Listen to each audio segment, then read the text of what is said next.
एकदा महाराज विक्रमादित्य राज दरबार विजे करते मंत्री राज परिषद गणों सहित कौन प्रसंग आलोचना करुले।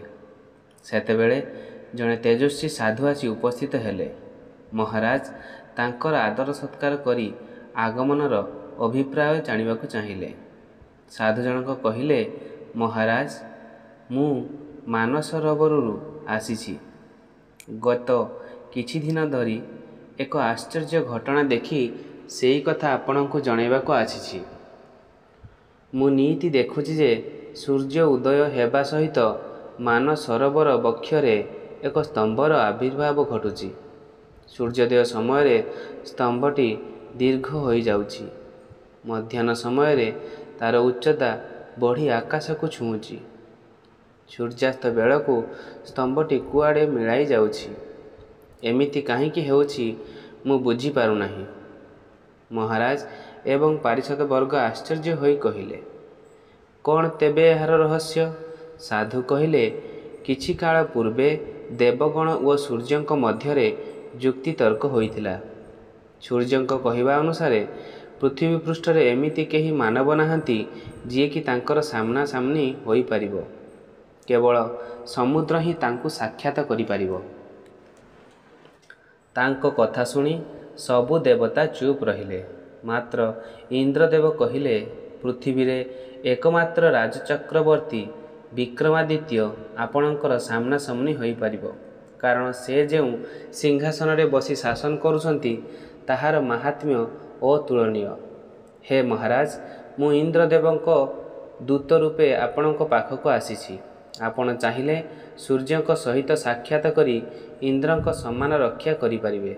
एकथा सुनी विक्रमादित्य कहिले, इंद्रदेव मो उपरे जो आस्था प्रकट करिछंती मु तार अवमानना करि परिबि नाही। मु यथाशीघ्र सूर्यंक सामना सामनी होई देवकुलर गौरव बढ़ाइबी।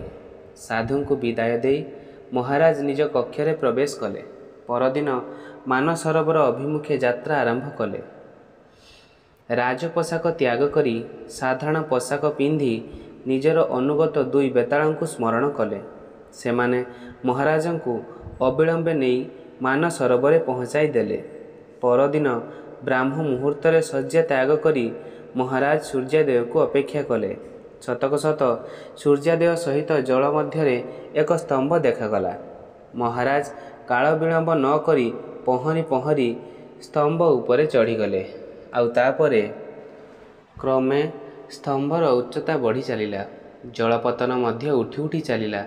निर्दिष्ट समय रे महाराज सूर्यंक निकटतर हेले। असह्य तापरे तांको शरीर जली पोड़ी पाउंस गदारे परिणत हेला।